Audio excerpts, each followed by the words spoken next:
క్రీస్తునందు ప్రియ దేవుని బిడ్డలకు ప్రభువైన క్రీస్తు నామములో అందరికీ వందనాలు తెలియజేసుకుంటున్నాం. మరి ఈనాటి మనం వాక్య పఠనము వాక్య పరిచర్యానికి మనం వెళ్తాం. వాక్య పఠన భాగంగా గత వారం నుంచి మనం నేర్చుకుంటూ ఉన్నాం. ప్రజలను నాశనం చేసే లోకాధికారి అంటే ఇక్కడ లోకంలో ఉన్నటువంటి అధికారుల గురించి మనం మాట్లాడుకోవడం లేదు. లోకాన్ని నాశనం చేసేటువంటి లోకాధికారి ఒకడున్నాడు. ఈ లోకాధికారి లోకంలో ఉన్నటువంటి మనుషుల వలె కనపడేటువంటి అధికారి ఇతను కాదు. ఇతను ఎవరు అంటే సర్వలోకాన్ని మోసపుచ్చుచు సాతానుడు అంటూ, అపవాది అంటూ, ఘటసర్పం అంటూ, ఆ మహాసర్పం అంటూ అనేక పేర్లతో పిలువబడుతున్నటువంటి సాతానుడు అనే ఒక వ్యక్తి ఉన్నాడు. ఇతను లేక వీడు మనుషులకు కనబడేటువంటి వ్యక్తి కాదు. ఇతడు ఒక శక్తి. ఈ శక్తి దేవునికి భిన్నమైనటువంటి ఒక శక్తి. అంటే దేవుని యొక్క ఆలోచనకు భిన్నంగా మనుషులను ఆలోచింపజేసి దేవుని పిల్లలను దేవునికి కాకుండా చేయడమే వీడి యొక్క లక్షణం. వీడు లోకంలో ఈ చివరి నుంచి ఆ చివరి వరకు ఒక నిమిషంలో తిరగగలిగిన అంత బలవంతుడు. ఎంత బలవంతుడట? లోకంలో ఈ చివరి నుంచి ఆ చివరి వరకు ఒక నిమిషంలో తిరగగలడట.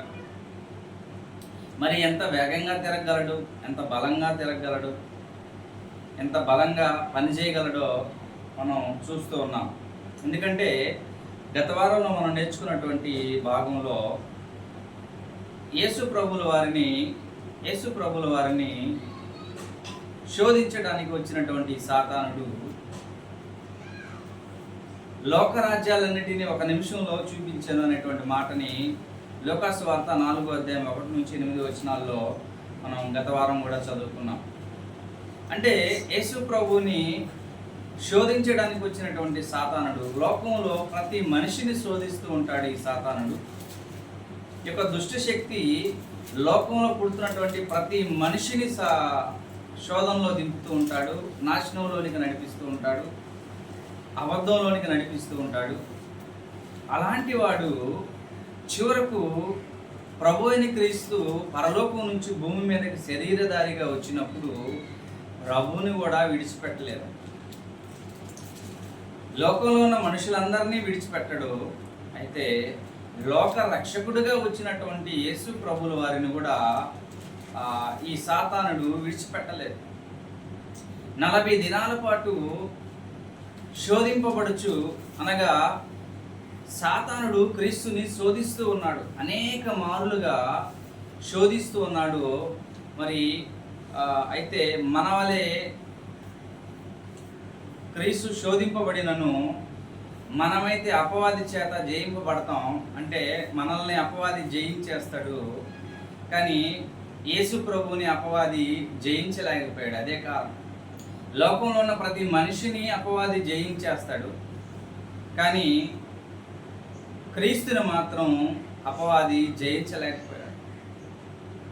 ఎంతో ప్రయత్నం చేశాడు యేసు ప్రభువును కూడా తప్పు మార్గంలో నడిపించాలని, అక్రమైన మార్గంలోనికి నడిపించాలని ప్రభువుల వారిని కూడా మరి శోధించడానికి సాతానుడు ప్రయత్నం చేశాడు. అయితే మరి క్రీస్తు విషయంలో సాతానుడి యొక్క ఎత్తులు సాగలేకపోయాయి. కారణం ఏంటంటే క్రీస్తు దేవుని కుమారుడు. క్రీస్తు ఎవరట? దేవుని కుమారుడు. అంటే ఆ మాటలో ఉన్నటువంటి పరమార్థం ఏంటంటే, ఆ మాటలో ఉన్నటువంటి పరమార్థము, ఎవరైతే దేవుని కుమారుడో, ఎవరైతే దేవుని బిడ్డ, వాడు సాతానుణ్ణి జయించగలడు, సాతానుణ్ణి ఓడించగలడు. అందులో ఉన్నటువంటి పరమార్థము అదండి. క్రీస్తు దేవుని కుమారుడై,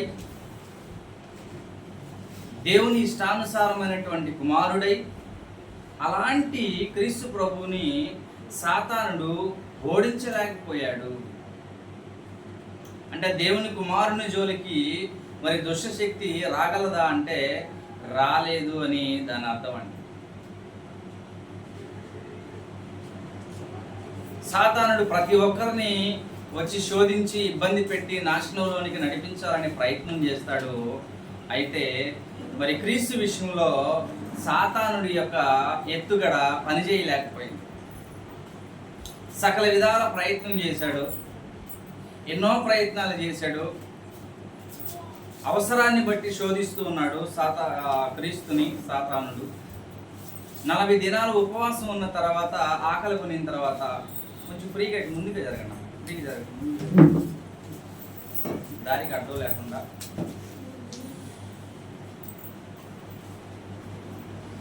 సాతానుడు శోధన విషయంలో క్రీస్తును కూడా శోధించడానికి ముందుకొచ్చాడు. అయితే సమయాన్ని బట్టి, అవకాశాన్ని బట్టి సాతానుడు శోధిస్తూ ఉన్నా కూడా మరి క్రీస్తు ఏం చేశాడంటే సాతానుని జయించేటువంటి పరిస్థితి జరిగిందండి. ఆకలి అవుతుంది, 40 దినాల ఉపవాసం ఉన్నాడు క్రీస్తు. ఆకలిని అడ్డం పెట్టుకున్నాడు సాతానుడు, ఆకలిని అడ్డం పెట్టుకున్నాడు. వాడు ఏ విధానంలో సాతానుడు లేక దుష్టశక్తి మనుషుని దగ్గరకు వస్తాడో మనం నేర్చుకుంటున్నాం గత వారం నుంచి.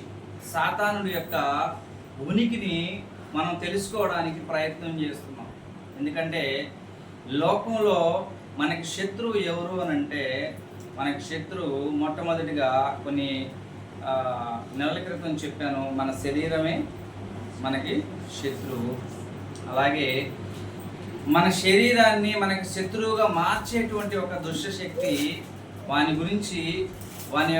గురించినటువంటి అవగాహనని మనం గత 2 వారాలుగా నేర్చుకుంటూ ఉన్నాం. ఈ దుష్టశక్తి అని, అపవాదని, సాతానుడని, ఘటసర్పం అని అనేక పేర్లతో పిలువబడుతున్నటువంటి వీడిని మనం ఎలా పసిగట్టాలి అంటే, యేసు ప్రభు శరీరధారిగా వచ్చాడు. మీరు బాగా పాయింట్ని క్యాచ్ చేయాలి. యేసు ప్రభు శరీరధారిగా ఉన్నాడు అక్కడ. అయితే యేసు ప్రభు దగ్గరికి సాతానుడు శరీరధారిగా రాలేదండి.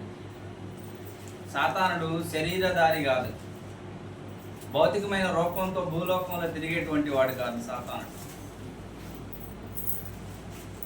ఆత్మ సంబంధంగా లేక కనిపించినటువంటి ఒక దుష్ట శక్తిగా లోకంలో తిరుగుతూ ఉంటాడు. కనిపించడు, ఎందుకంటే ఆత్మ కనిపించదు కదా. సాతానుడు కూడా ఆత్మే, దుష్టాత్మ, దురాత్మ. ఏ ఆత్మట? దురాత్మ. అయితే ఈ దురాత్మ కనిపించడు కదా. యేసు ప్రభు ఏమో శరీరధారిగా ఉన్నాడు. అయితే సాతానుడు ఎలా వచ్చాడు క్రీస్తు దగ్గరకు? సాతానుడు క్రీస్తు దగ్గరకు ఎలా వచ్చాడు? శరీరధారిగా వచ్చాడా? మరి వీళ్ళిద్దరికి వాగ్వాదం ఎలా జరుగుతుంది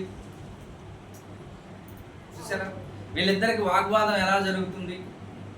మన దగ్గరికి అనేక మార్లు సాతానుడు వస్తుంటాడు, మనల్ని జయిస్తూ ఉంటాడు. అయితే మన దగ్గరికి సాతానుడు వచ్చి మనల్ని జయించాడు, మనల్ని ఓడించాడు, మనల్ని వాడి వలలో వేసుకున్నాడు అన్న సంగతి మనకు తెలియకుండానే వాడి వలలో మనం పడిపోయి ఉంటాం. అయితే క్రీస్తు ప్రభు శరీరధారిగా ఉన్నాడు. క్రీస్తు ప్రభు దగ్గరికి సాతానుడు కూడా ఆత్మగానే వచ్చాడు, కనిపించని వ్యక్తిగానే ఉన్నాడు. అయితే క్రీస్తు ఎలా పసిగట్టగలిగాడు? అది ఇక్కడ మనం నేర్చుకుంటున్నటువంటి పాయింట్.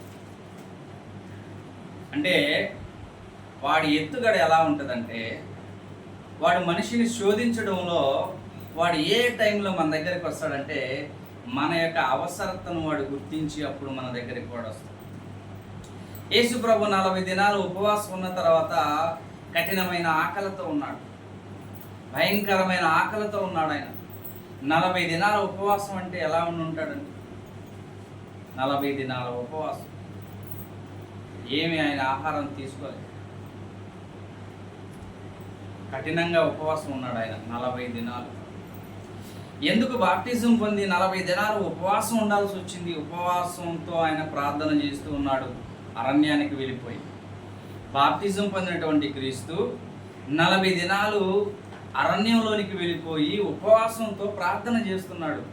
ఎందుకు ప్రార్థన చేస్తున్నాడంటే 40 దినాలు కఠోరమైనటువంటి ఉపవాసంతో ప్రభు ప్రార్థన చేసినందున అక్కడ నుంచి 3.5 సంవత్సర జీవితం భూలోకంలో జీవించాడు ఆయన. అక్కడ నుంచి 3.5 సంవత్సరం మాత్రమే జీవించాడు. ఈ 3.5 సంవత్సరాలు ఎలా ఈ లోకంలో సాతానుని ఎదిరించి బ్రతకగలగాలో ఆ శక్తిని ఉపవాస ప్రార్థనలో ఆయన పొందగలిగాడు. ఆకలేస్తుంది, భయంకరమైనటువంటి ఆకలేస్తుంది. అప్పుడు వచ్చాడు సాతానుడు వచ్చి అంటున్నాడు, నువ్వు ఆకలితో అలమటించుకోవడం ఎందుకు? దేవుని కుమారుడు కదా, నీ చుట్టుపక్కల ఎన్ని రాళ్ళు ఉన్నాయో చూడు, ఈ రాళ్ళను రొట్టిగా చేసుకొని తినొచ్చు కదా. అంటే సాతానుడు క్రీస్తు దగ్గరకు వచ్చాడన్న సంగతి క్రీస్తు ఎలా గ్రహించాడు అంటే, వాడు అవకాశవాది. ఇప్పుడు క్రీస్తు ఆకలితో ఉన్నాడు. ఆకలితో ఉన్నప్పుడు రాళ్లను రొట్టెలుగా చేసుకొని తినే ఆలోచనని తెచ్చాడు వాడి ఆలోచన ఎలా ఉందట? రాళ్లను రొట్టెలుగా చేసుకొని తినొచ్చుగా. అంటే ఆ ఆలోచనని మదిలో పుట్టించినది ఎవడు అంటే, వీడు సైతానే, వీడు సాతానుడు, వీడు దుష్టాత్మ అని క్రీస్తు గ్రహించగలుగుతున్నాడు. వెంటనే ఆత్మీయంగా క్రీస్తుకును సాతానుడికి యుద్ధం జరుగుతుంది. అక్కడ వాడు ఆలోచన పుట్టిస్తున్నాడు. అంటే ఆలోచనలోకి వాడు వచ్చేసాడని క్రీస్తు గ్రహించాడు. ఆలోచనలోకి సాతానుడు వచ్చాడని క్రీస్తు ఎలా గ్రహించాడంటే, మొదట ఆయన ఆకలితో ఉన్నాడు కాబట్టి, కఠినమైనటువంటి ఆకలితో ఉన్నాడు కాబట్టి, ఈ ఆకలిని ఆధారం చేసుకుని మొదట సాతానుడు ఎంటర్ అయిపోయాడు. ఆలోచన ఇస్తున్నాడు ప్రభువుకి, నువ్వు ఈ రాళ్లను రొట్టెలుగా చేసుకోవాలి. అప్పుడు మన దగ్గర కూడా సాతానుడు వస్తాడు. కఠినమైన ఆకలితో మనం కూడా ఉన్నాం. అప్పుడు మన దగ్గరికి సాతానుడు వస్తాడు. ఏం చేస్తాడంటే, ఆకలి కోసం ఏం పని చేసినా తప్పు లేదులే అని అంటాడు. అర్థమైందా నేను చెప్పేది? కడుపు కోసం ఏం తప్పు చేసినా పర్వాలేదులే, తప్పు నీ ఆకలిది కానీ నీది కాదులే అనే ఆలోచన వాడు పుట్టిస్తాడు. అప్పుడు మనకు అనిపిస్తుంది, ఎవరు మన దగ్గరికి వచ్చాడో, ఎవరు ఈ ఆలోచన మనకి ఇస్తున్నారో మనమైతే గ్రహించలేము, కానీ క్రీస్తు ప్రభులు వారు గ్రహించగలిగాడు. మన దగ్గరికి వస్తాడు. మనము ఆకలితో ఉన్నప్పుడు మన దగ్గరికి వస్తాడు. మన యొక్క అవసరతని, మన యొక్క ఆకలిని ఎరిగిన సాతానుడు ముందుగానే మన దగ్గరికి వచ్చి, నీ కడుపు కోసం, నీ ఆకలి కోసం ఏ తప్పైనా చేయొచ్చు, ఏం పర్వాలేదు, ఏ దొంగతనం చేయి, ఒక పూట ఏం కాదు, ఒక 100 రూపాయలు దొంగిలించు, ఏం కాదు, ఎందుకంటే నువ్వు ఆకలితో ఉన్నావు కదా, తప్పు నీది కాదు, నీ ఆకలిదే. అప్పుడు మనం ఏమనుకుంటామంటే, నిజమే కావాలా అంటే మనకు ఆలోచన వచ్చినప్పుడు మనం నిజమేలే, ఆకలి కోసం కదా మనం చేస్తుంది చిన్న తప్పు, ఇది చిన్న తప్పు కదా, మన ఆకలి కోసమే కదా అని మనం అనుకుంటాం. వాడికి అవకాశం ఇచ్చేస్తాం, మరింతగా అవకాశం ఇచ్చేస్తాం. కానీ యేసు ప్రభు దగ్గర కూడా అలాగే వచ్చాడు. 40 దినాలు ఉపవాసం ఉండి కఠినమైన ఆకలితో ఉన్నప్పుడు అప్పుడు వెంటనే ఒక సలహా ఇస్తున్నాడు సాతానుడు ప్రభువుకి. ఏమనంటే, రాళ్లను రొట్టెలుగా చేసుకో, నీవు దేవుని కుమారుడు కదా.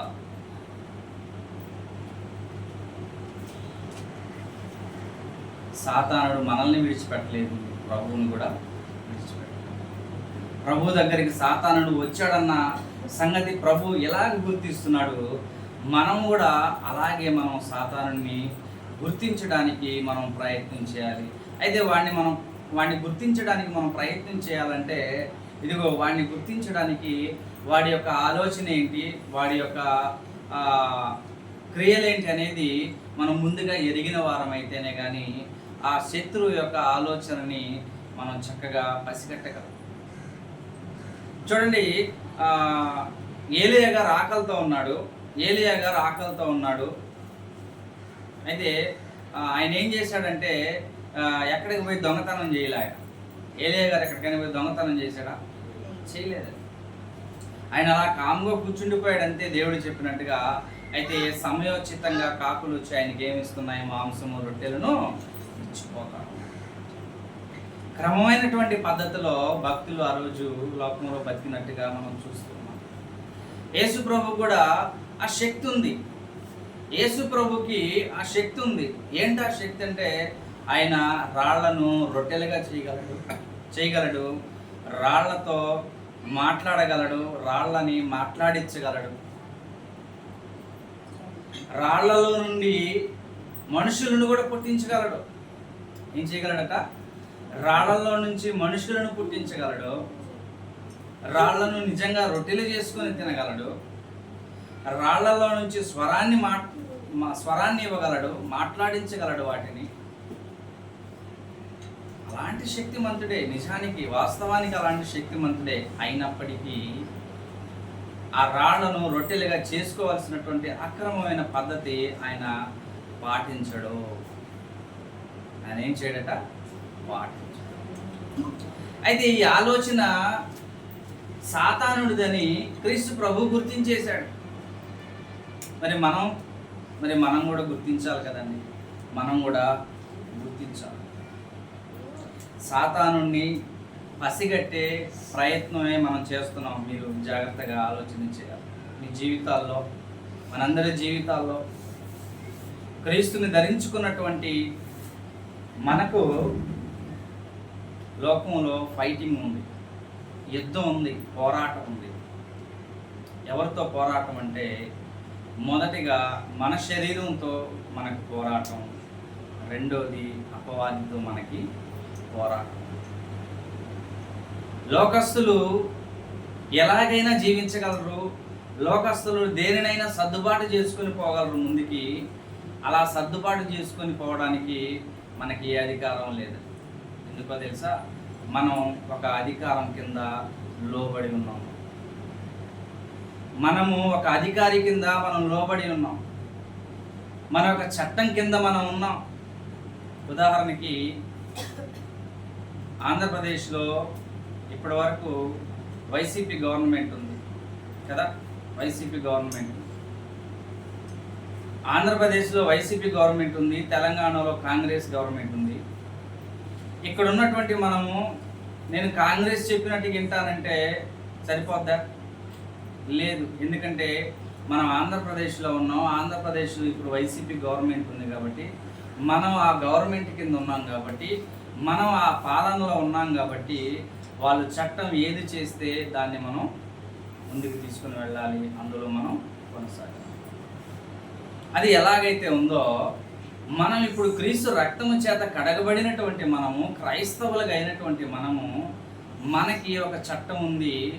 ఆ చట్టంలోనే మనం కొనసాగేలే తప్ప మన ఇష్టానుసారంగా మనం జీవించడానికి మనకు అవకాశం లేదు. అలాగే లోకస్తులకి ఏ చట్టం లేదు.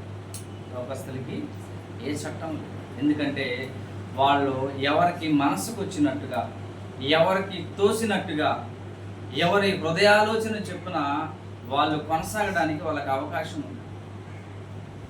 వాళ్ళకి అధికారులు ఎవరు లేరు. వాళ్ళే అధికారులుగా వాళ్ళు జీవించగలరు. కానీ మనందరికీ అధికారి ఒకడున్నాడు. మనందరికీ శిరస్సుగా ఒక ఆయన ఉన్నాడు. ఆయనే మన ప్రభు అయిన క్రీస్తు. మనం ఆయన అధికారం కింద మనం ఉన్నాము. ఆయన ఆలోచన ప్రకారంగా మనం జీవించడమే మనకున్నటువంటి కర్తవ్యమే తప్ప మన ఆలోచన ప్రకారంగా మనం నడవడానికి, మనం జీవించడానికి మనకి ఎటువంటి అవకాశం కూడా లేదండి. క్రీస్తు చట్టంలో మనం ఉన్నాం. విచ్చలవిడిగా మనం బ్రతకడానికి మనకు అవకాశం లేదు. అయితే అలాగా క్రీస్తుకు వ్యతిరేకంగా మనల్ని నడిపించడానికి ఒక దుష్టుడి లోకంలో ఉన్నాడు. వాడు ఎప్పుడు క్రైస్తవుల్ని టార్గెట్ చేస్తాడు, ఎప్పుడు క్రైస్తవుల చెంతనే వాడు ఉంటాడు. ఎందుకంటే మంచిలో కొనసాగుతున్నటువంటి వారందరినీ నాశనం చేయడమే, నాశనంలోనికి నడిపించడమే సాతానుడి యొక్క ఆలోచన. మరి వాడు ఎలా వస్తాడు మన దగ్గరికి? వాడిని మనం ఎలా గుర్తించాలి? అదే మనం నేర్చుకుంటున్నటువంటి పాఠం. ఎన్నోసార్లు వాడిని మన హృదయంలో చేర్చుకుని ఉంటాం, ఎన్నోసార్లు చేర్చుకుంటుంటాం. వీడు వాడు అని మనం గుర్తించాం. వాడు కూడా క్రీస్తు లాగానే వస్తాడు లోపలికి. తెలుసా ఎలా వస్తాడట? క్రీస్తు లాగానే వస్తాడు, నేను కూడా క్రీస్తునే అంటాడు. వాడు కూడా క్రీస్తు లాగానే కనపడతాడు. మనకి తెలుసా? దొంగలా కనపడితే మనం లోపలికి రాణిస్తామని, లోపలికి రాణిస్తాం. అందుకే వాడు ఎలా వస్తాడంటే, ఇదిగో గొర్రె చర్మం ధరించుకున్న తోడేలు. ఎవరట? తోడేలు. అయితే వాడు ఏం చర్మం ధరించుకుంటాడట? గొర్రె చర్మం. తోడేలు ఏడైనా మన ముందు వస్తుందనుకో, రామ్మ అంటాం మా దగ్గరికి, అది అంత దూరం మన దూరం పరిగిస్తాం. కాబట్టి వాడు తోడేలు. అయితే వాడు ఏ రూపంలో వస్తుంటాడంటే మనల్ని పట్టుకోవడానికి గొర్రె రూపంలో వస్తుంటాడు. మనం అనుకుంటాం ఇది గొర్రె మనల్ని ఏం చేయదు అనుకుంటాం. మనం దాని దగ్గరికి పోతాం, దాన్ని ఎత్తుకుంటాం, దాన్ని మనం పక్కనే పెట్టుకోగలం. అయితే ఆ గొర్రె చర్మంలో అసలైన వాడు ఉంటాడు, వాడే సాతాను. వాడిని మనం ఎలా పసిగట్టాలి? గొర్రె చర్మంలో ఉన్నటువంటి లోపల తోడేలు అని మనం ఎలా పసిగట్టాలా? క్రైస్తవునికి అదే పెద్ద యుద్ధం, తెలుసా అండి. వాడి గురించిన అవగాహన మనకి లేక నిరంతరం వాడి మాయలో పడిపోతుంటాం. వింటున్నారమ్మా? అర్థం అవుతుందా? నిరంతరము వాడి మాయలో మనం పడిపోతుంటాం. ప్రతి నిత్యం వాడి ఆలోచనకి మనం తలవగుతుంటాం. కానీ వీడు సాతానుడు అని మనం గుర్తించలేనటువంటి పరిస్థితిలో ఉంటాం. ఒక జంట చాలాసార్లు మీకు మనం చెప్పుకొని ఉన్నాం, మళ్ళా మనం జ్ఞాపకం చేసుకున్నాం. ఒక జంట ఏం చేశారంటే తమ యొక్క చరస్థిర ఆస్తిని అమ్మేశారు. చరస్థిర ఆస్తుల్ని ఏదైతే ఉందో వాళ్ళకి ఆస్తి అమ్మేశారు. అమ్మేసిన తర్వాత ఆ సొమ్ములో సగం దాపెట్టుకొని సగం తీసుకొని వచ్చి అపొస్తలుల పాదాల దగ్గర పెట్టారు. అప్పుడు పేతురు అడుగుతాడు, ఏమయ్యా అననీయ, పొలం ఎందుకే అమ్మావా అని అడుగుతాడు. అవునయ్యా, ఇందుకే అమ్మానయ్యా, ఇంతే వచ్చింది, మా ఆస్తి అంతా అమ్మితే ఇంతే వచ్చింది అని. అప్పుడు పేతురు ఏమంటాడంటే, మీ సొమ్ము మీ ఇష్టం, ఇక్కడ ఉన్నటువంటి ప్రజలందరూ అమ్మేసి వాళ్ళ ఆస్తులు తెచ్చి మా దగ్గర ఇచ్చేసి మాతో కలిసి స్వార్థలో కొనసాగుతున్నారు, రైటే. మీకు కూడా నచ్చితే చేయండి, నచ్చకపోతే అలాగ అమ్మి మాతో తిరగాల్సిన అవసరం ఏం లేదు. మీరేదో ఇవ్వాలనుకున్న కానుక ఇస్తే ఇవ్వండి, లేకపోతే లేదు. అంటే మీ సొమ్ము మీ దగ్గర ఉన్నప్పుడు అది మీదే కదా, ఎందుకు సాతానుడికి అవకాశం ఇచ్చారు మీ హృదయంలో అని అంటున్నారు. ఈ అననీయ సఫేరా అనేటువంటి వీళ్ళిద్దరు భార్యాభర్తలు, వీళ్ళిద్దరు ఏకమై పొలం అమ్ముకున్నారు, మొత్తానికి ఆస్తిని అమ్మారు. అందరూ తెచ్చి పెడుతున్నట్టుగా అపొస్తలుల పాదాల దగ్గర వీళ్ళిద్దరు కూడా పెట్టాలనుకున్నారు. అయితే పెట్టే టైంలో ఏం జరిగిందంటే కొంత దాపెట్టుకొని కొంత తీసుకొని వచ్చి అపొస్తలుల పాదాల యొద్ద పెట్టాడు. అప్పుడు పేతురు ఏం చేశాడంటే, ఏమయ్యా మీరు అమ్మింది మొత్తం సొమ్ము ఇంతేనా వచ్చిందని అంటే, అవునయ్యా ఇంతేనయ్యా వచ్చింది. అప్పుడు పేతురు అంటున్నాడు, ఎందుకు మీరు దేవుణ్ణి మోసపరుచుతున్నారు? ఎందుకు దేవుణ్ణి మీరు మోసపరుచుతున్నారు? చూద్దాం మాట ఎంత బాగుంటుందో.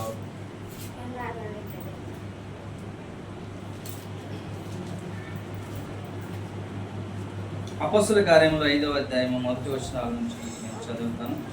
అపొస్తలుల కార్యములు 5వ అధ్యాయం మొదటి వచనం. అననీయ అనే ఒక మనుషుడు తన భార్య అయిన సఫీరాతో ఏకమై పొలం అమ్మెను.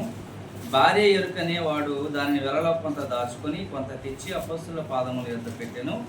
అప్పుడు పేతురు, అననీయ, నీ భూమి వెలలో కొంత దాచుకుని పరిశుద్ధాత్మను మోసపుచ్చుటకు సాతాను ఎందుకు నీ హృదయమును ప్రేరేపించెను? ఎందుకు వాడికి అవకాశం ఇచ్చారు మీరు? వీళ్ళు పొలం అమ్మడంతో సాతానుడు వచ్చాడు వీళ్ళ దగ్గరికి.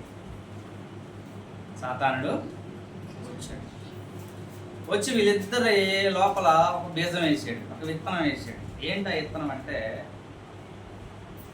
అందరూ చేసినట్టుగా ఎందుకు మీరు చేస్తారు? మీకు ఏమైనా పిచ్చా? పొలం మొత్తం అమ్మేసావు, ఈ డబ్బు తీసుకుపోయి వాళ్ళ దగ్గర పెడతావు. తర్వాత మీరు ఏం తింటారు? మీ భార్య భర్త మీరు ఎలా బతుకుతారు? కాబట్టి మీరు ఏం చేస్తారంటే సగం దాపెట్టుకొని సగం తీసుకుపోయి, ఒకవేళ వాళ్ళు అడిగితే మొత్తం సొమ్ము ఇదే అని చెప్పండి, తప్పేం లేదు. అప్పుడు వీళ్ళిద్దరూ ఒక నిర్ణయానికి వచ్చారు. కరెక్ట్, మనోడు చెప్పింది కరెక్ట్. వాడేం భౌతికంగా వచ్చి చెప్పలా, పక్కన కూర్చొని కుర్చీ లాక్కొని వచ్చి కూర్చొని ఇదిరా సంగతి అని ఆయన ఏం చెప్పలా. మదిలో తలంపునిచ్చాడు. మదిలో ఏమిచ్చాడట? తలంపునిచ్చాడు. అందరూ చేసినట్టుగా బుద్ధిహీనతంగా ఎందుకు మీరు ఆ పని చేస్తారు? అమ్మితే అమ్మారు కానీ మొత్తం డబ్బు వాళ్ళ చేతుల్లో పెట్టపాకండి. వాళ్ళు అది తీసుకుని వెళ్ళిపోతారా? ఊరూరు తిరుగుతారు. మీరు వాళ్ళంటే కానీ తిరుగుతారా? రేపు మీ భవిష్యత్తు ఏంది? ఉన్నదంతా అమ్మేశారు. కాబట్టి మీరు ఏం చేస్తారంటే సగం దాపెట్టుకోండి తెలివిగా. చూసారా ఎట్లాంటి సలహా ఇస్తుంటాడో? తెలివిగా మీరు కొంత దాపెట్టుకొని కొంత తీసుకుపోయి వాళ్ళ దగ్గర పెట్టండి. వాళ్ళకేం తెలియదులే మీరు చేసేవన్నీ. వాళ్ళకి తెలుస్తాయా?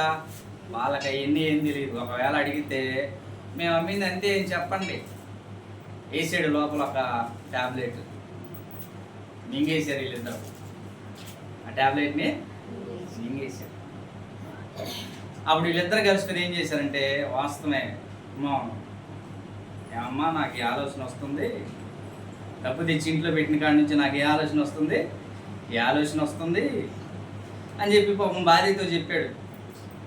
ఆవిడ దానికి భార్య కూడా ఏముంది, నిజమేనండి, మొత్తం వాళ్ళ చేతుల్లో పెడితే మన భవిష్యత్తు ఏంది, మనం తర్వాత ఎలా బతకాలా, కాబట్టి సగం దాపెట్టుకొని నువ్వు చెప్పినట్టుగానే సగం తీసుకుపోయి వాళ్ళ దగ్గర పెడదామని అనుకున్నారు. వీళ్ళిద్దరు కలుసుకొని మొత్తానికి వెళ్ళాడు. ముందు భర్త సగం ఇంట్లో పెట్టి సగం తీసుకుపోయాడు. పేతురు దగ్గర పెట్టాడు డబ్బులు. అయ్యా మేము పొలం అమ్మేశాం, మీతోనే ఇక కొనసాగటం.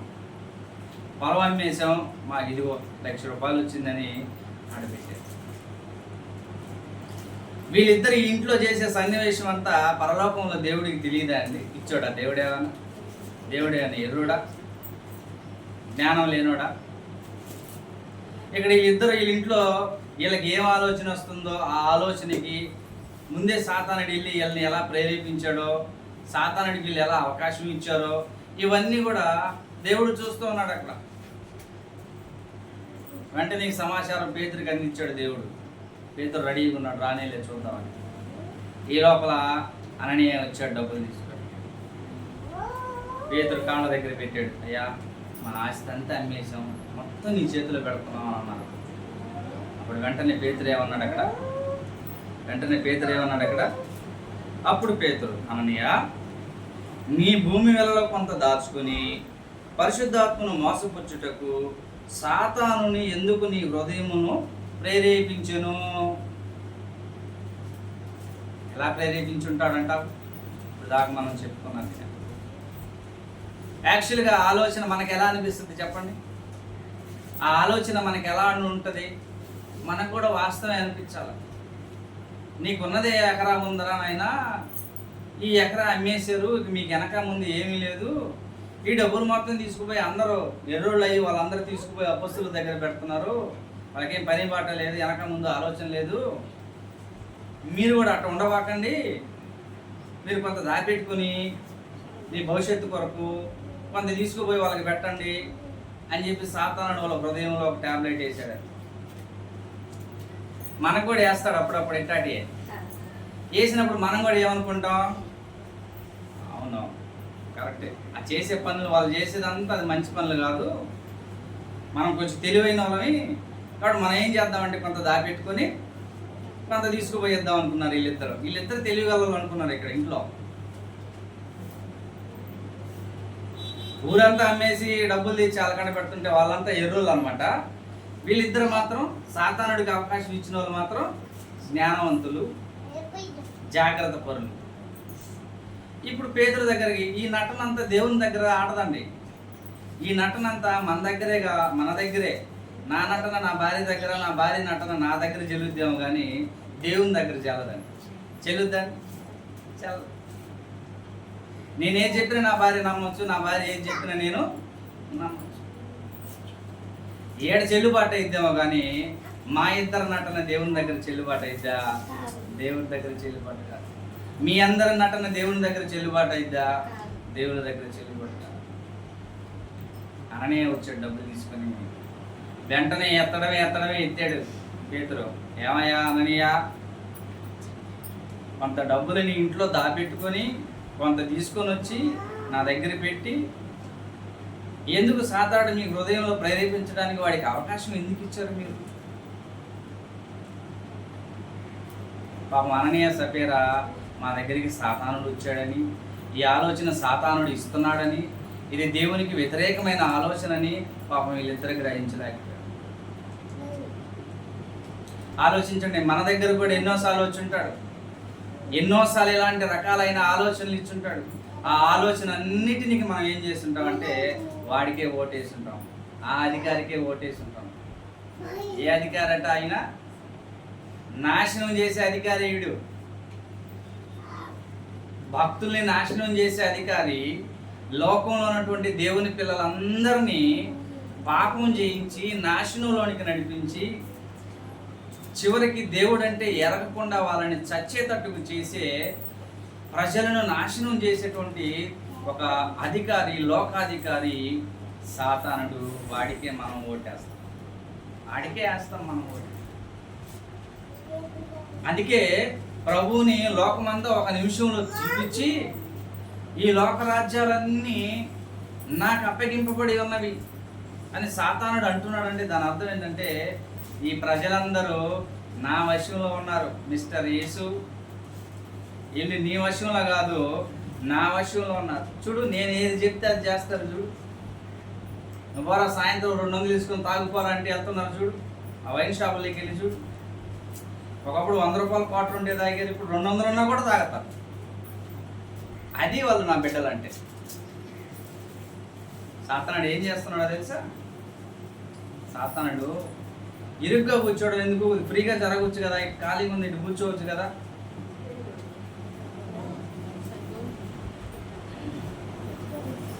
సాతానుడు వాడు మాట్లాడుతున్నాడు ఇక్కడ, యేసుతో అంటుంటాడేమో బహుశా, వీళ్ళందరూ నా వశంలో ఉన్నారు, నీ మాట వింటారేమో చెప్పు, ఆదివారం ఆరాధనకి వస్తారేమో చూడు, రారు, ప్రచారానికి పంపిస్తా చూడు, మళ్ళా నీ పిల్లల్ని ఏమంటాడు? ప్రచారానికి పంపిస్తా చూడు.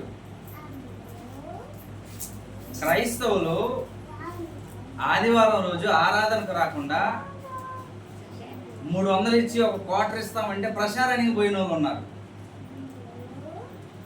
ఆదివారం రోజు ఆరాధన ముగించి 300 ఇస్తాం ప్రచారానికి రా అంటే 300కి ప్రచారానికి పోయిన వాళ్ళు ఉన్నారు. యేసు అంటుంటాడు, చూడు, వీడు నీ వశమా నా వశమా? వాడికి ఒక క్వార్టర్ ఇచ్చానంటే వాడు నా ఇంట వస్తాడు అంటాడు సాతాను.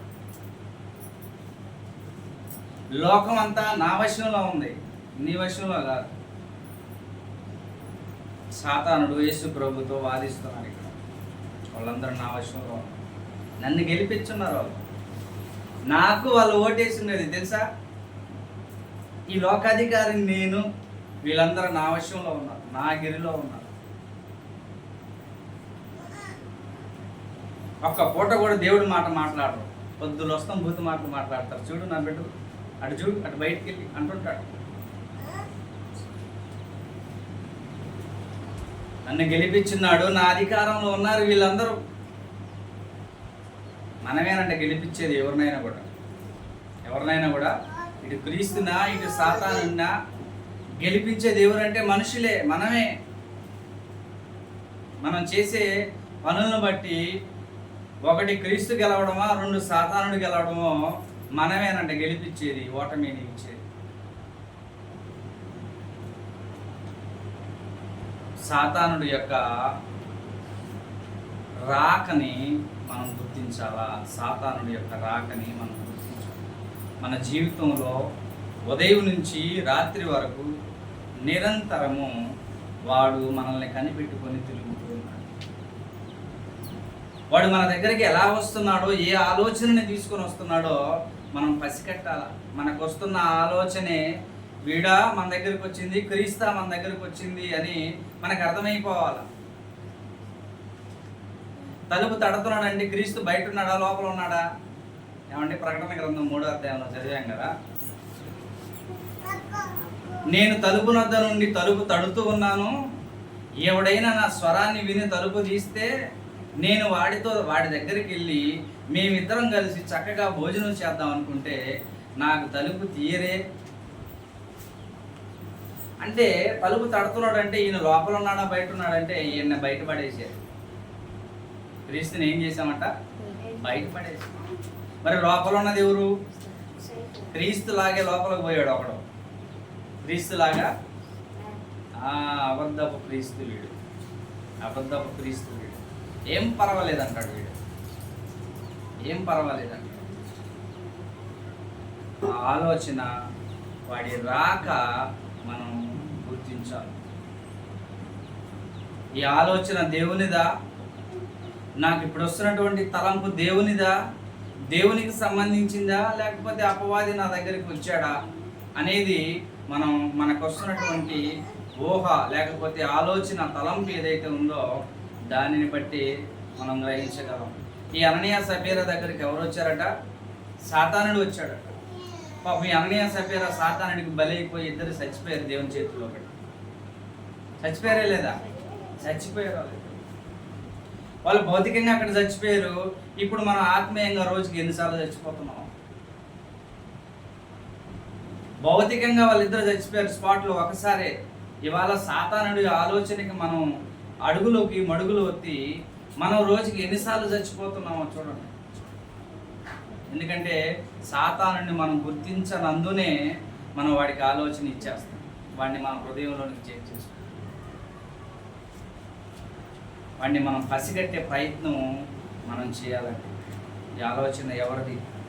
సాతానుడిదా, క్రీస్తుదా అనేది మనం ఆలోచన చేయాలి. యోహాను పత్రిక ఒకసారి వాడి గురించినటువంటి వివరణ మనం ఒకసారి చదువుతున్నాం. యోహాను పత్రిక మొదటి పత్రిక 4వ అధ్యాయము మొదటి వచనాల నుంచి నేను చదువుతాను. యోహాను రాసిన మొదటి పత్రిక 4వ అధ్యాయం మొదటి వచనాల నుంచి నేను చదువుతాను. ప్రియులారా, అనేకులైన అబద్ధ ప్రవక్తలు లోకంలోనికి బయలు వెళ్ళి ఉన్నారు కనుక ప్రతి ఆత్మను నమ్మక ఆయా ఆత్మలు దేవుని సంబంధమైనవో కావో పరీక్షించుడి. యేసుక్రీస్తు శరీరధారి అయి వచ్చినని ఏ ఆత్మ ఒప్పుకొనునో అది దేవుని సంబంధమైనది, ఏ ఆత్మ యేసును ఒప్పుకొనదో అది దేవుని సంబంధమైనది కాదు. దీనిని బట్టి దేవుని ఆత్మను మీరు ఎరుగుదురు. క్రీస్తు విరోధి ఆత్మ వచ్చునని మీరు వినిన సంగతి ఇదే. ఇది వరకే అది లోకములో ఉన్నది. చిన్నపిల్లలారా, మీరు దేవుని సంబంధులు, మీలో ఉన్నవాడు లోకములో ఉన్నవాని కంటే గొప్పవాడు కనుక మీరు వారిని జయించి ఉన్నారు. వారు లోక సంబంధులు కనుక లోక సంబంధులైనట్టు మాట్లాడుదురు. లోకము వారి మాట వినును. మనము దేవుని సంబంధులము. దేవుని ఎరిగినవాడు మన మాట వినును.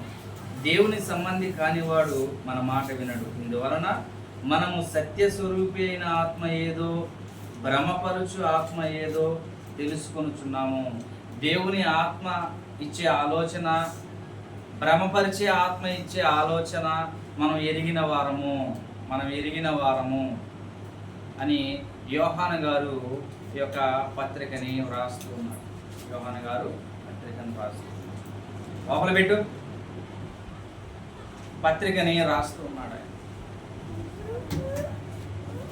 ప్రియమైన వారలారా, ఇది దేవుని యొక్క ఆత్మ లేక దేవుడు మనకు అనుగ్రహించినటువంటి ఆలోచన, లేకపోతే దుష్ట ఆత్మ మనల్ని భ్రమపరిచేటువంటి ఆత్మ ఇచ్చే ఆలోచన అనేది మనం గ్రహించాలి. దేన్ని బట్టి మనం గ్రహిస్తాం? ఎవరైతే దేవుని పిల్లలో వారు మాత్రమే దీనిని గ్రహించగలరు. 5వ అధ్యాయము 18, 19 వచనాలు ఒకసారి మనం చదువుకుందాం. యోహాను పత్రిక మొదటి పత్రిక 5వ అధ్యాయం 18, 19 వచనాలు. దేవుని మూలముగా పుట్టి ఉన్నవాడెవడును పాపము చేయడని ఎరుగుదుము. దేవుని మూలముగా పుట్టినవాడు తను భద్రము చేసుకును గనుక దుష్టుడు వానిని ముట్టడు. మనము దేవుని సంబంధులమనియు లోకమంతా దుష్టుని యందు ఉన్నదని ఎరుగుదుము. మనము సత్యవంతుడైన వారిని ఎరుగవలనని దేవుని కుమారుడు వచ్చి మనకు వివేకం అనుగ్రహించి ఉన్నాడని ఎరుగుదుము. మనము దేవుని కుమారుడైన యేసుక్రీస్తునందున్న వారమై సత్యవంతుని యందు ఉన్నాము. ఆయనే నిజమైన దేవుడును నిత్య జీవమనై ఉన్నాడు. ఇక్కడ దేవుని పిల్లలు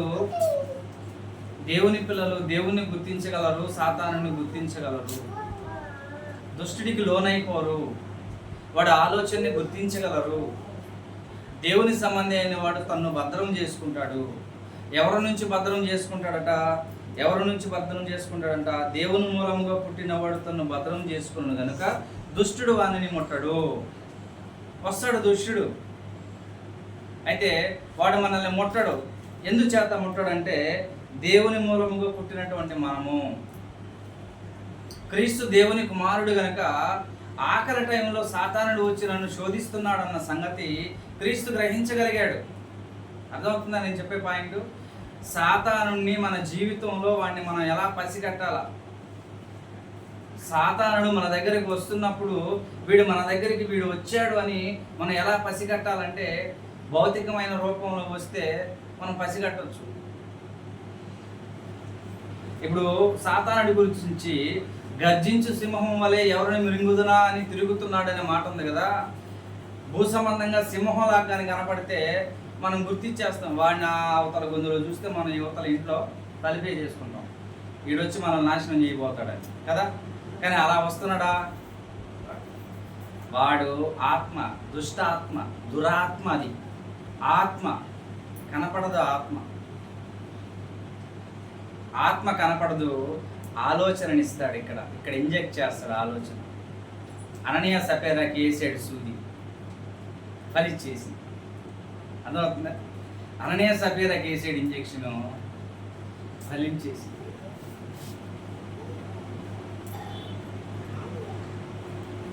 పేతురు దగ్గరకు వచ్చాడు ఒకసారి. యేసు ప్రభు అంటున్నాడు, మనుషులందరి కొరకు మనిషి కుమారుడు మరణించాలా అన్నప్పుడు పేతురు దానికి ఏమంటున్నాడంటే, ఇలాంటి మరణం నీకు ఎప్పుడు రాకూడదయ్యా అని అంటాడు పేతురు. అప్పుడు వెంటనే యేసు ప్రభు ఏమంటాడు తెలుసా? పేతురు అనలా, అక్కడ సాతానా నా వెనక రా అని అంటాడు. అంటే ఇప్పుడు పేతురులో ఎవరున్నాడు? అక్కడ పేతురులో దుష్టుడు ఉన్నాడు. దుష్టుడు మాట్లాడించాడు పేతుర్ని దుష్టుడు మాట్లాడిచ్చాడు. అందుకే దుష్టుడు ఏ ఆలోచనని ఇచ్చాడో ఆ ఆలోచనని పేతురు మాటల్లో మాట్లాడాడు. అయ్యా నీకు ఎప్పుడు అలాంటి మరణం రాకూడదు. అంటే సాతానుడు ఆలోచన ఏంది? శిలువలో మరణించకూడదు క్రీస్తు, శిలువలో తన యొక్క రక్తాన్ని భూమి మీద కార్చకూడదు. ఇది సాతానుడి యొక్క ఆలోచన. కానీ దేవుని ఆలోచన ఏంటి? తన కుమారుడైన క్రీస్తు శిలువలో మరణించాలి, చివరి బొట్టు వరకు తన యొక్క అమూల్యమైన పవిత్రమైన రక్తాన్ని ధరణి మీద కార్చాలి. అప్పుడు సర్వ మానవాళి యొక్క పాపం అంతటిని ఆ రక్తముతో కడిగి వేయాలి. ఇది దేవుని యొక్క సంకల్పము. అయితే దానికి ఎగనెస్ట్గా దుష్టాత్మ యొక్క సంకల్పం ఏంటంటే శిలువలోను క్రీస్తు మరణించకూడదు.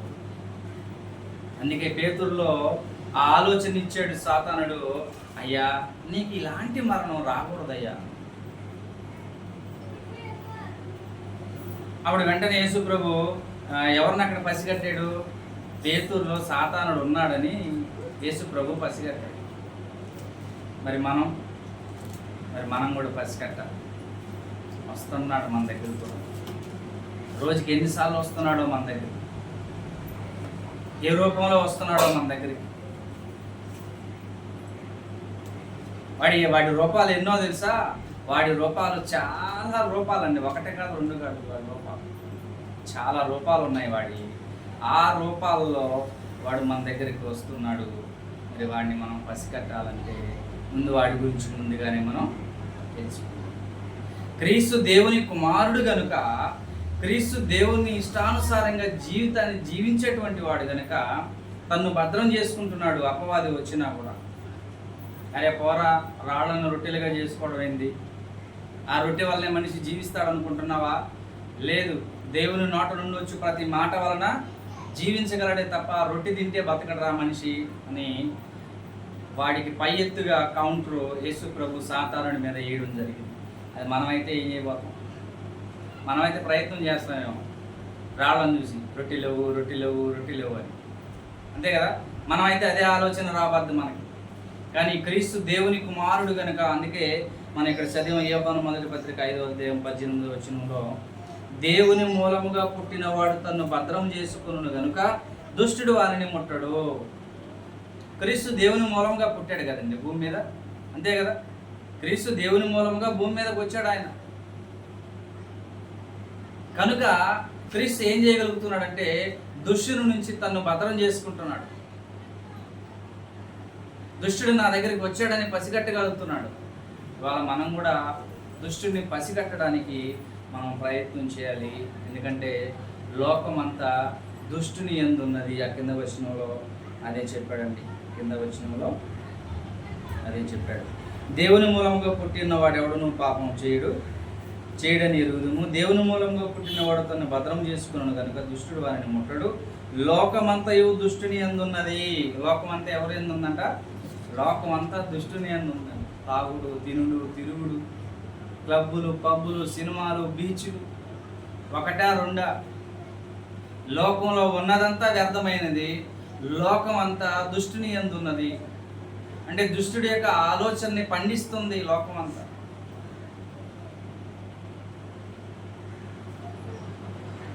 ఇప్పుడు సాతానుడు ఏం చేశాడంటే వీళ్ళందరినీ లోకమంతా తిప్పడం కంటే లోకమంతటిని వీళ్ళ ముందుకు తేవాలని చెప్పి ఫోన్ తెచ్చాడు. ఏం తెచ్చాడట? ఇప్పుడు మనం అమెరికాలో జరిగేది అమెరికా పోయి చూడడం వల్ల ప్రపంచంలో ఏ మూల ఏం జరుగుతుందో, ఏ మూల ఏం చేయాలో అక్కడికి వెళ్ళి మనం చేయబల్లా, అక్కడ ఏం జరుగుతుందో అక్కడికి వెళ్ళి మనం చూడబలేదండి. ఇప్పుడు లోకం అంతటిని ఎక్కడికి తెచ్చాడంటే మన అరచేతుల్లోకి తీసుకొని వచ్చాడు. దేవుడు మంచికి వాడడానికి జ్ఞానం ఇస్తే దేవుడు ఆ జ్ఞానాన్ని మనిషి ఏం చేస్తాడంటే 99.9% చెడుకే దాన్ని ఉపయోగిస్తాడు.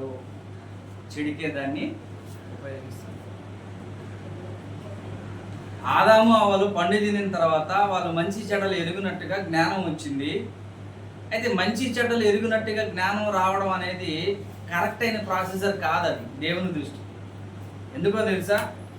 మంచి ఏదో చెడేదో వీళ్ళకి తెలిస్తే మంచి కంటే చెడే ఎక్కువ చేస్తారు. వీళ్ళు ఏం చేస్తారు?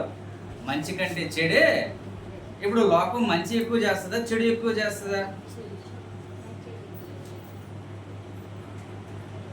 మంచి ఒక పాయింట్ చేస్తే 99.9% లోకం చెడే చేస్తుంది. చెడు వెంబడే వెళ్తున్నారు, మంచి వెంబడి వెళ్తాం. మంచిని ఆలోచించుకోవాలి. ఆ సంగతి ఎరిగిన దేవుడు వీళ్ళు మంచి చెడ్డలు ఎరగకుండా పసిబిడ్డల వల్లే ఆదాము వాళ్ళని చేసి అట్ట పెట్టాడు. ఎప్పుడైతే పసిబిడ్డల వల్లే ఎంతకాలం అయితే జీవించారో అంతకాలం వరకు దేవునికి వాళ్ళకి మధ్య మంచి సంబంధం ఉంది, మంచి అండర్స్టాండింగ్ ఉంది. ఎప్పుడైతే మంచి చెడ్డలు ఎరిగినట్లుగా వీళ్ళు తయారయ్యారో ఇక దేవుని దగ్గర నుంచి వీళ్ళకి సంబంధం తెగిపోయింది. ఎందుకు తెగిపోయిందంటే ఇక వీళ్ళ ఆలోచన అంతా దుష్ట సంబంధమైన ఆలోచనే తప్ప మంచి ఆలోచన అనేది వీళ్ళలోనికి రాదు. ఎందుకంటే మనిషి మంచిగా ఆలోచించేదానికంటే చెడుగానే ఎక్కువగా ఆలోచిస్తాడు. చెడుగానే, అవునంటారా కాదంటారా? చెడుగానే ఆలోచిస్తాడు మనిషి. వాళ్ళ మంచిగా ఏమాత్రం ఆలోచించు. ఒక మనిషి మేలు కొరకు ఒక మాట చెబితే దాన్ని పాజిటివ్గా తీసుకోరు. ఏ ఒక్కరు మంచిగా తీసుకోరు, చెడుగానే తీసుకుంటారు. మనం మంచి మాట చెప్తే దాన్ని చెడుగా తీసుకుంటారు. వాళ్ళు నాకా వాళ్ళు చెప్పేది అని అంటారు. ఒకటే మాట, నాకా వాళ్ళు చెప్పేది, నేనేమన్నా ఎర్రోడినా, పిచ్చోడినా, పిచ్చిదాన్నా, చెప్పింది మంచి అని, అది మన మేలు కొరకు అనేది, మన బాగు కొరకు అనేది, మన రక్షణ కొరకని ఆ విధానంలో ఆలోచించరు. కానీ మాకు తెలీదా, మేము ఎర్రోళ్ళమా, పిచ్చోళ్ళమా, జ్ఞానహీనులమా, మాకా చెప్పేది అని నెగిటివ్గా తీసుకుంటారు తప్ప దాన్ని పాజిటివ్గా లోకంలో ఏ మనిషి కూడా తీసుకోవడం మంచి చెప్తే అది ముందుగా ఎరిగాడు దేవుడు.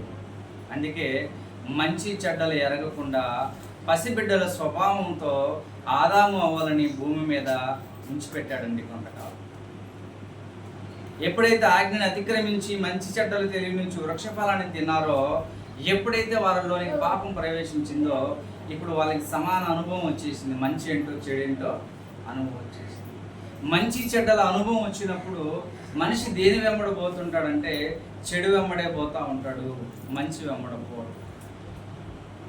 ఒక యవనస్తుడు ఒక ప్రవక్త, అయ్యా నువ్వు పోయిన మార్గాన్ని తిరిగి రావద్దు, ఒక ప్రదేశానికి వెళ్ళు, అక్కడ నేను చెప్పేటువంటి మాటలు చెప్పేసి నువ్వు పోయిన దారిని తిరిగి రాకుండా ఏ దారిని పోతావో దానికి ఆపోజిట్ దారిన మళ్ళీ వచ్చేసి అక్కడ మంచినీళ్ళు కూడా తాగొద్దు, ఆహారం కూడా తినొద్దు అని చెప్పి ఒక యవనస్తుడైనటువంటి ప్రవక్తకి దేవుడు వర్తమానం తెలియజేసి పంపిస్తాడండి ఒక గ్రామంలో. ఇప్పుడు మొత్తానికి యవనస్తుడైనటువంటి ఆ ప్రవక్త వెళ్తాడు. దేవుడు ఏదైతే చెప్పమన్నాడో వాళ్ళకి చెప్పేస్తాడు. మరలా అదే దారిన రాకుండా మరొక దారిన ఆయన రావడం అయితే జరిగింది. వస్తూ ఉన్నాడు కొద్దిగా దారిలో. ఈ లోపల ఒక ముసల ప్రవక్త వచ్చాడండి. ఎవరి దగ్గరికి? ఈ యవనస్తుడైనటువంటి ప్రవక్త దగ్గరికి వచ్చాడు. వచ్చి, అయ్యా నువ్వు ప్రవక్తమని నేను గుర్తించాను, కాబట్టి నువ్వు ఇంత ఎండవేళలా అలసటగా నువ్వు పోవద్దు, కొంచెం మళ్ళా మా ఇంటి దగ్గరకు వచ్చి కొద్ది మంచినీళ్ళు తాగి అలసట తీర్చుకొని కొద్ది ఆహారం తినేసిపోదురా అంట. అప్పుడు ఈ యవనస్తుడైనటువంటి ప్రవక్త ఏం చెప్తాడంటే, నా దేవుడు ఇలా చెప్పాడు, పోయిన దారిని తిరిగి రావద్దన్నాడు, అక్కడ ఎవరు ఏది పెట్టినా కూడా తినొద్దన్నాడు, కాబట్టి నేను తినకూడదు అని అంటాడు. అయితే దానికి ఈ ముసలి ప్రవక్త ఏం చేస్తాడంటే అపవాదిలాగా మరి అబద్ధాన్ని జోడిస్తాడు అక్కడ. ఈ అబద్ధం ఎంత సున్నితంగా ఉంటుందంటే దేవుని పేరే చెప్తాడు. ఈ ముసలి ప్రవక్త ఏమని చెప్తాడంటే, నేను కూడా నీలాగా ప్రవక్తనే, నాకు దేవుడు కనబడి ఇదిగో నా భక్తుడు ఈ మార్గాన పోతున్నాడు ఆకలితో, ఆయన్ని పిలిపించి నువ్వు ఆహారం పెట్టు అని చెప్పి నాకు చెప్పాడు అని అబద్ధం చెప్తాడు. ఇప్పుడు యాక్చువల్గా ఈయనకి ఆహారం అవసరం ఆ టైంలో. ఎవరికి? ఈ యవనస్తుడైనటువంటి ప్రవక్తకి ఆకలి అవుతుంది, దప్పిక ఉంది, ఆయనకి అవసరత ఉంది. ఆ అవసరతలో సాతానుడు దెబ్బ కొడుతున్నాడు. నీకు ఏదైతే అవసరత ఉందో, నీకు ఏదైతే ఆశ ఉందో, ఆ ఆశ మీద నిన్ను తప్పు మార్గంలోనికి నడిపించడానికి అక్కడ దెబ్బ కొట్టాలని ప్రయత్నం చేశాడు. ఆకలితో ఉన్నాడు నిజానికి యవనస్తుడైనటువంటి ప్రవక్త. దప్పిక అవుతుంది, ఆకలి అవుతుంది, కానీ అక్కడ ఆహారం తినకూడదు. అయితే సాతానుడికి ముసల ప్రవక్తను పంపించి, దేవుడు మాకు చెప్పాడయ్యా, నీకు చెప్పిన దేవుడు మాకు చెప్పాడు, కాబట్టి నువ్వు వచ్చి ఆహారం తిందురా అని అంటాడు. అయితే పోవచ్చా ఈ యవనస్తుడైనటువంటి ప్రవక్త?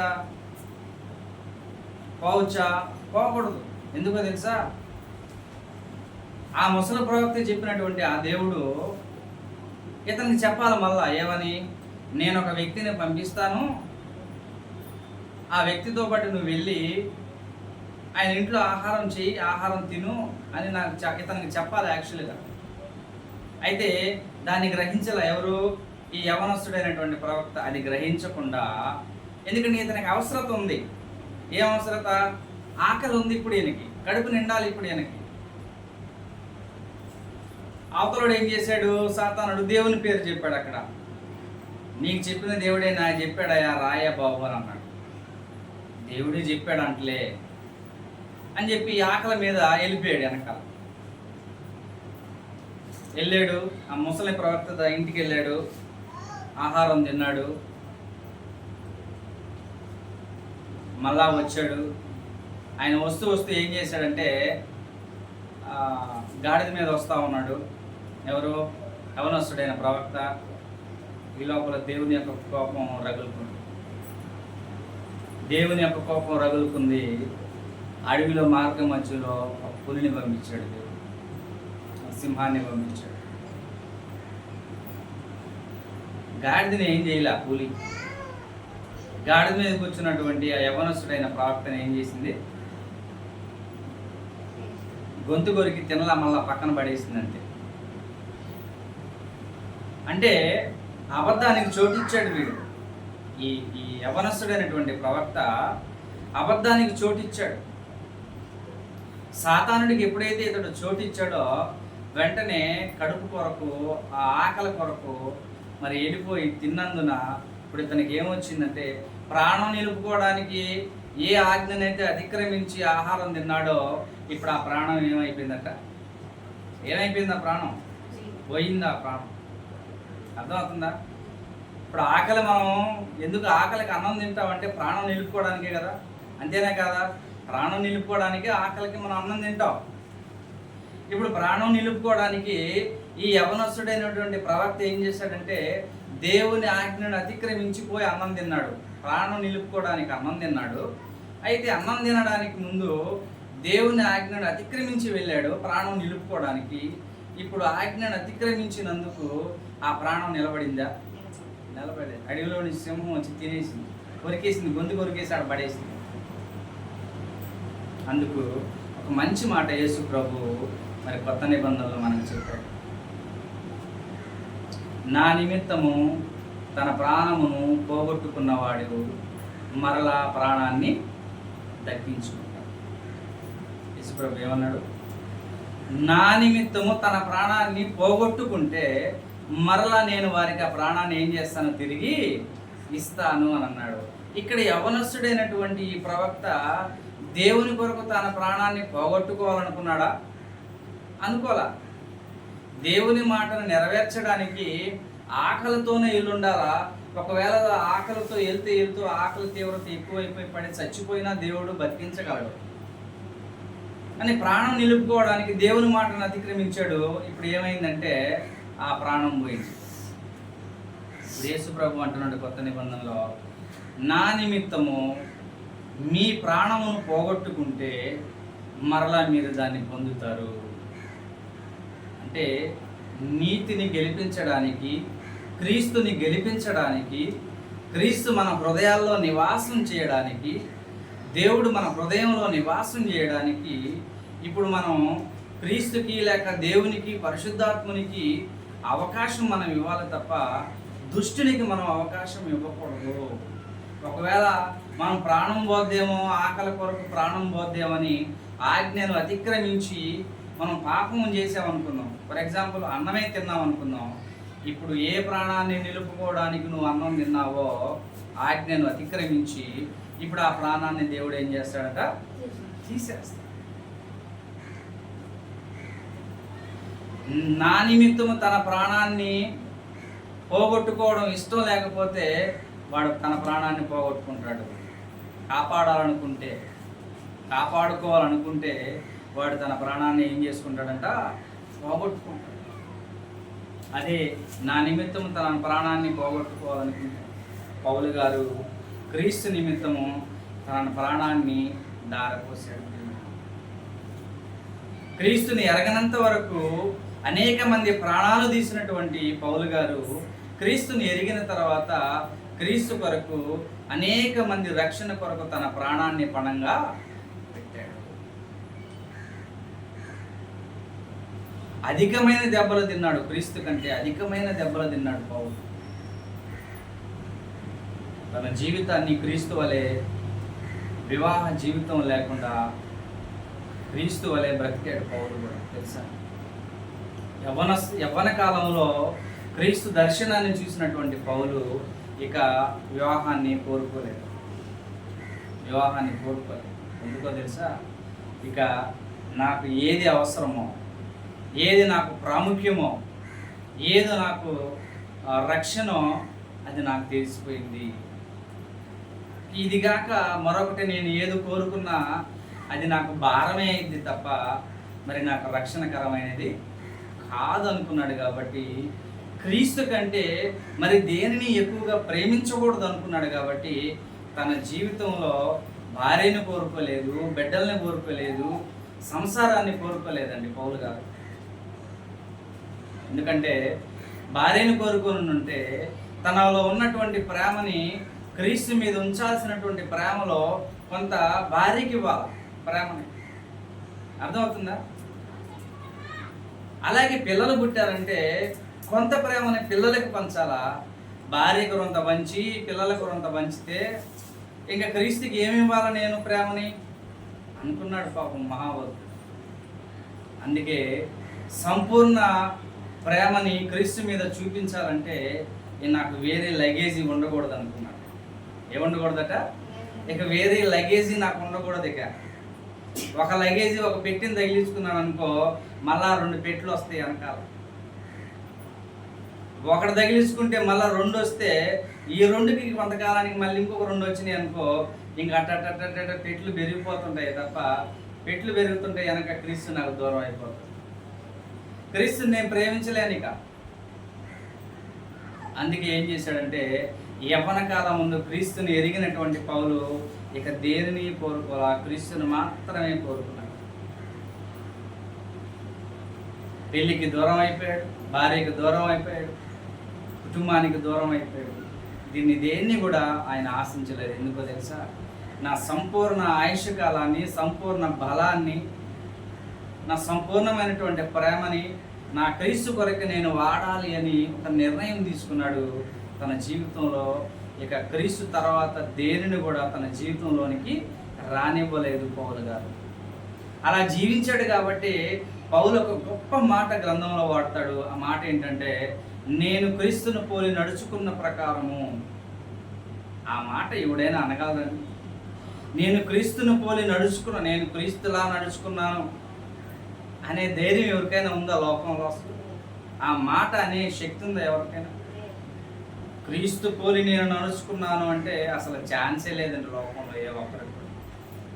కానీ పౌలు అన్నాడు అన్నమాట. పౌలు, నేను క్రీస్తును పోలి నడుచుకున్నటువంటి ప్రకారం మీరు నన్ను పోలి నడుచుకోండి. వండర్ఫుల్ అయిన మాట. క్రీస్తు 33.5 సంవత్సరంలో దేనిని ఆశకుండా దేవుని యొక్క చిత్తాన్ని నెరవేర్చడానికి ఎలా అయితే తన యొక్క జీవితాన్ని పణంగా పెట్టాడు లోకంలో, క్రీస్తుని తెలుసుకున్న తర్వాత పౌలు కూడా తన జీవితంలో ఇంక దేనికి అవకాశం ఇవ్వకుండా సంపూర్ణంగా క్రీస్తుని తన హృదయంలో ప్రతిష్ఠించుకునేను. బ్రతుకుంటే క్రీస్తే, చావైతే. ఫిలిప్పీ రాసిన పత్రికలో మాట్లాడుతాం. బ్రతికితే క్రీస్తే. మనం అయితే నేను బ్రతికితే భార్య, 2 పిల్లలు, సంసారం, అప్పులు, డబ్బులు, వ్యాపారం, చెప్పుకుంటా పోతే ఎన్నో ఉన్నాయి. వీటన్నిటిలోకి క్రీస్తు ఎక్కడ? క్రీస్తు ఏడ దూరతాడు? ఇంకా క్రీస్తుని మనం ఏడబట్టిస్తాం? దేవుడు ఏడబడతాడు, క్రీస్తు ఏడబడతాడు, పరిశుద్ధాత్ముడు ఏడబడతాడు. ఎన్ని ఉన్నాయండి లోపల, ఎన్ని బాధ్యతలు ఉన్నాయి. మనమే పెట్టుకుంది, ఆయన వెట్ల. మహాజ్ఞానవంతుడు అండి పౌలు గారు. నిజంగా మహాజ్ఞానవంతుడు. ఇవన్నీ ముందుగానే ఆలోచించి ఒక మంచి నిర్ణయం తీసుకున్నాడు. నా వద్దురా బాబు, నా పొరపాటున నేను తగిలించుకున్నానా, ఇక భలే నా ప్రభు నాకు దూరమే. ఎంత జ్ఞానవంతుడు నిజంగా పౌలు గారు. బైబిల్లో ఆయన రాసినటువంటి పత్రికలు, అన్ని పత్రికలు, గ్రంథంలో ఉన్నటువంటి వారు ఎవ్వరు కూడా రాయలేదు. 40 మంది ప్రవక్తలు సుమారుగా 66 పుస్తకాలు రాస్తే అందరూ 1, 2, 3, 4 కొందరు రాసి ఉంటే పౌలు గారు సుమారు 13 పత్రికలను రాశాడండి. క్రైస్తవ ప్రపంచానికి సుమారు 13 పుస్తకాలను, పత్రికలను పౌలు గారు ఒక్కడే రాశాడు. కొన్ని మైళ్ళ దూరం విస్తరించి క్రీస్తుని ప్రకటించినటువంటి వాడిలో ఇతడు ప్రాముఖ్యుడు, ముఖ్యమైన వాడు, మొదటివాడు, యోధుడు, అంతటి బలవంతుడు. అయితే అలా ఇవన్నీ చేయాలంటే నాకు ఇవేవి ఉండకూడదు అనుకున్నాడు. క్రీస్తు పని మాత్రమే తన జీవితంలో పెట్టుకున్నాడు. అందుకే ఫిలిప్పీ రాసిన పత్రికలు ఆయన అంటాడు, నేను బ్రతుకుంటే క్రీస్తే, చచ్చిపోయినా కూడా క్రీస్తే. బ్రతికున్నా క్రీస్తేనంట, చచ్చిపోయినా కూడా క్రీస్తే. చక్కని మాట అండి పౌలు గారు. అయితే మన జీవితంలో ఆ మాట అనే అదృష్టం లేదండి. నిజంగా మాట అనే అదృష్టం లేదు. ఎందుకంటే మనకి చాలా ఉన్నాయి మనకి. అయితే కొంత మనకైనా సరే మనం ప్రభువుని, పరిశుద్ధాత్ముని, దేవుణ్ణి మన హృదయంలో ప్రతిష్ఠించుకోవాలి. అయితే మనం ఎక్కువగా వీళ్ళకి లేక దేవునికి మనం అవకాశం ఇవ్వాలంటే సాతానుడు ముందుగా వచ్చి మనలో జ్వరపడకుండా, దేవునికి మనల్ని కాకుండా సాతానుడు మనల్ని నాశనం చేయడానికి ఉన్నాడు. కాబట్టి మనము సాతానుడు యొక్క కుయుక్తిని, సాతానుడు యొక్క రాకని మనం గుర్తించాలి.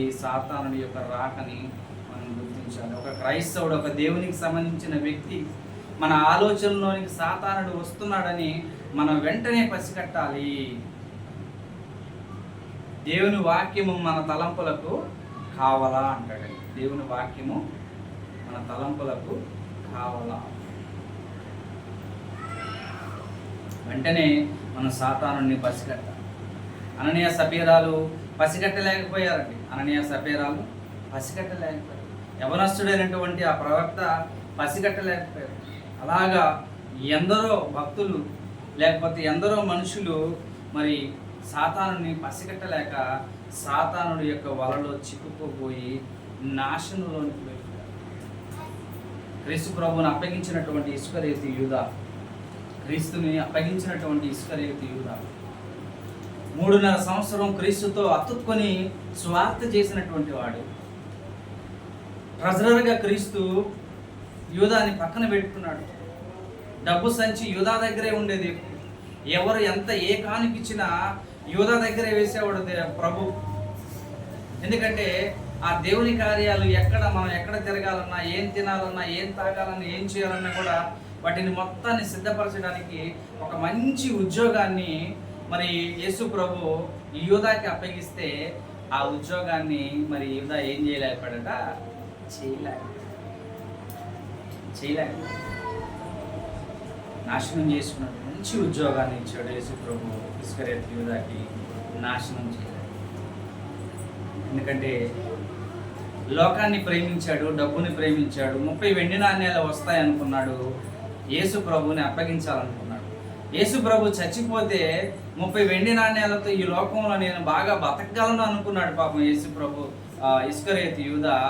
అయితే మరి వాక్యం మనకి తెలియజేస్తుంది, మనము క్రీస్తు వాక్యము లేకపోతే ఈ లోకంలో మనం బ్రతకలేము. క్రీస్తు లేకపోతే మనం బ్రతకలేము. ఆ సంగతి యూదాకి తెలియలేదండి. 30 వెండి నాణ్యాలు ఉంటే బతకగలను అనుకున్నాడు. క్రీస్తుని చంపేసి 30 వెండి నాణ్యాలతో నేను లోకంలో బతకగలను అనుకున్నాడు. కానీ ఆ పిచ్చోడికి తెలియంది ఏంటంటే క్రీస్తు లేకపోతే మనం బ్రతకలేము.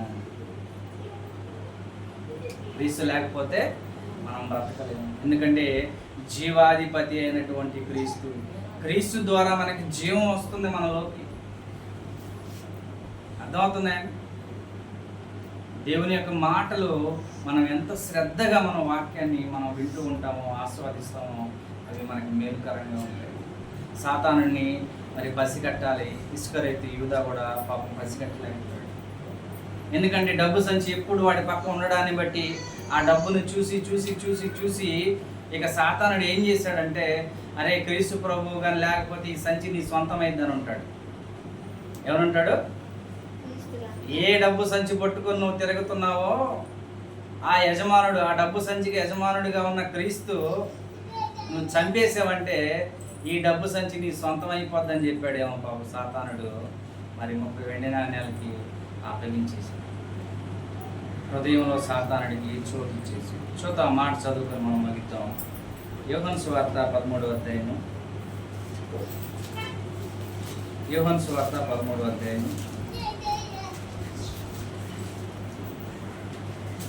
1-2 వచనాలు మనం చదువుకున్నాం.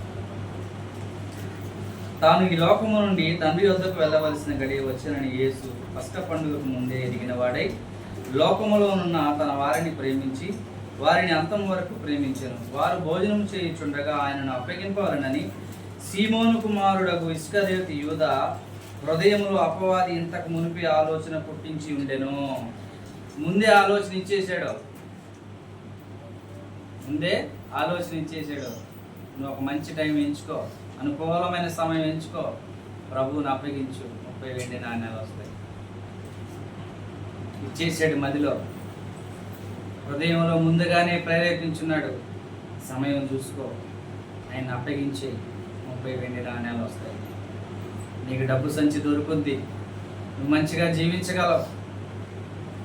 ఇక అప్పటి నుంచి సమయం ఎప్పుడా ఎప్పుడా ఎప్పుడైనా ఎదురు చూస్తూ ఉన్నాడు ఇస్కరియోతు యూదా, ఎప్పుడు అప్పగిద్దామా ఎప్పుడు అప్పగిద్దామా అని. ఒక దినం వచ్చేసింది. ఆ దినాన ప్రధాన యాజకుల దగ్గరికి పోయాడు ఇస్కరియోతు యూదా. ఇదిగో ప్రభువుని అప్పగిస్తాను, నాకేమిస్తాడు? డబ్బు ఆశపడ్డాడు. ప్రధాన యాజకుల దగ్గరికి డబ్బు కోసం పోవాల్సి వచ్చిందంటే ముందుగా సాతానుడు వీడిని ఏం చేశాడట? ప్రేరేపించాడు హృదయంలో. మరి ఇస్కరియోతు యూదాకు కూడా తెలియలేదండి ఇది సాతానుడు ఆలోచన అని. మనలో కూడా ఎట్లాంటి ఎన్నో ఆలోచనలు ఇచ్చుంటాడు సాతానుడు. మీరు ఆలోచించండి. రోజుకి